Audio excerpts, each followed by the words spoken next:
ولی کے پہچاننے کے لیے کرامت شرط نہیں ہے، کرامت ایک ذریعہ ہے، ضروری نہیں ہے۔ کتنے اولیاء ہیں جن کی کرامات ہمارے تک نہیں پہنچی لیکن وہ اللہ کے ولی ہیں۔ سب سے بڑے ولی اس امت کے صحابہ تھے، ان میں سے کتنے کی کرامات ہمارے پاس پہنچی ہیں لیکن ہم انہیں اللہ کا ولی مانتے ہیں۔ تو یہ کوئی شرط نہیں ہے، شرط ایمان اور تقوی ہے، اور باقی احادیث میں مختلف ان کی علامتیں بتائی گئی ہیں۔ الذین اذا رأوا ذکر اللہ، ایمان اور تقوی سے متصف بندگان خدا کی ایک علامت یہ ہے جب تم ان کی صحبت میں بیٹھو تمہیں خدا یاد آ جائے، اللہ کی یاد آنے لگے۔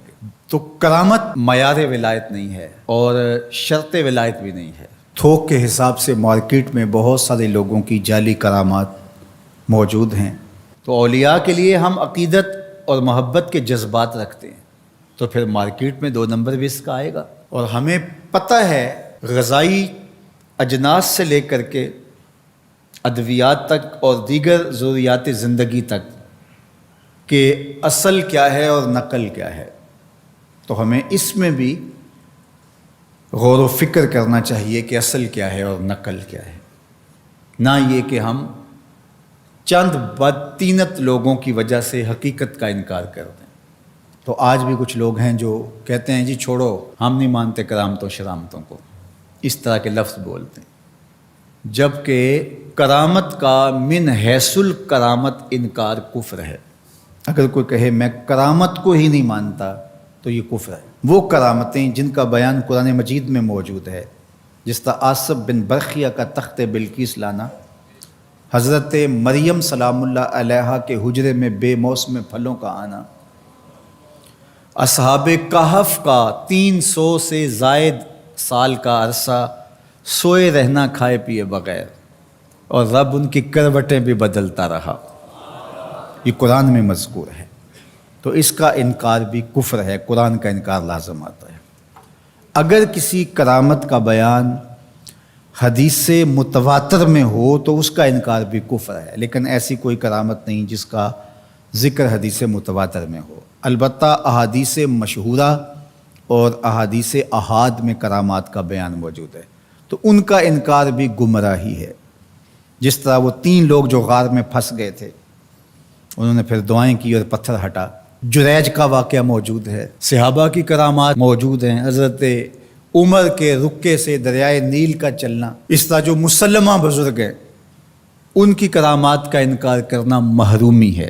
لیکن یہ بات بھی ذہن میں رکھے کہ کرامت اللہ کی طرف سے بندے کو دی جانے والی ایک عزت ہے، لیکن ولی کی زندگی کا مقصود رضائے الہی کی طلب ہے، کرامتوں کی طلب نہیں۔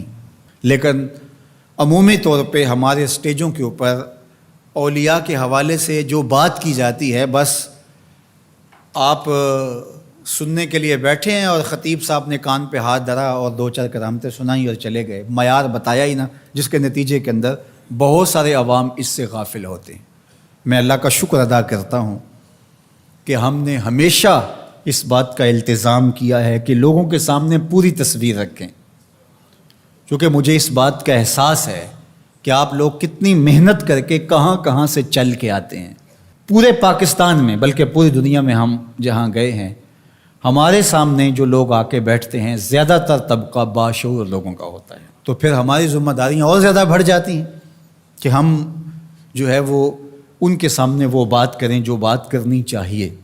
اس منبر سے آپ کو وہ چیز نہیں ملے گی جو عوام کی ڈیمانڈ ہوگی، وہ چیز ملے گی جو عوام کی حقیقی ضرورت ہوگی۔ اس پر میں بھی اللہ کا شکر ادا کرتا ہوں، اس پر آپ کو بھی اللہ کا شکر ادا کرنا چاہیے، اور نہ یہ کہ کچھ 2 نمبر لوگوں کے رد عمل میں ہم حقیقت کا انکار کر دیں، جس طرح معتزلہ کر رہے ہیں، اور ایک طبقہ وہ ہے جو رتب و یابس کو قبول کر رہا ہے، اور آپ نے ایسے شخص، ایسے لوگ کہ جو اچھے انسان بھی نہیں ہیں، لوگوں کو دیکھا ہے کہ ان کو ولی مان رہے ہیں اور ان سے اپنی حاجتیں طلب کر رہے ہیں، ان کو ہادی مان رہے ہیں، مرشد مان رہے ہیں۔ وہ شخص جو خود آشنا بھی نہیں ہے، وہ تمہیں منزل آشنا کیسے کرے گا؟ میں کتنے لوگوں کو جانتا ہوں جن کو فہم دین ہی میسر نہیں ہے. یہ میں ان لوگوں کی بات نہیں کر رہا جو منہ دراز ہیں اور بالکل ننگ دھڑنگ ہیں، ان کی بات نہیں کر رہا. جو بظاہر حلیے میں بھی ہیں ان کا فہم دینی ناقص ہے. کتنے ایسے علماء کو جانتا ہوں ان کی توحید کا تصور ناقص ہے.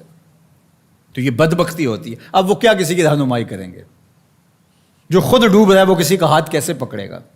لیکن عوام ظاہر ہے ان کے گرد آئے اور ان کا کاروبار چمک رہا ہے، اور کرامتیں ہیں کہ تھوک کے حساب سے بنتی ہیں، اور پھر اس کی مارکیٹنگ کرنے والے بھی ہوتے ہیں، اور پھر اسی بنیاد پر ہی جو ہے وہ ان کا سارا سلسلہ چلتا ہے. اللہ کے ولی یہ نہیں چاہتے کہ ہماری کرامات ظاہر ہوں اور لوگ ہماری طرف لپکیں ہماری کرامت کی وجہ سے. یہ نہیں ہے. الکرامات حیض الرجال.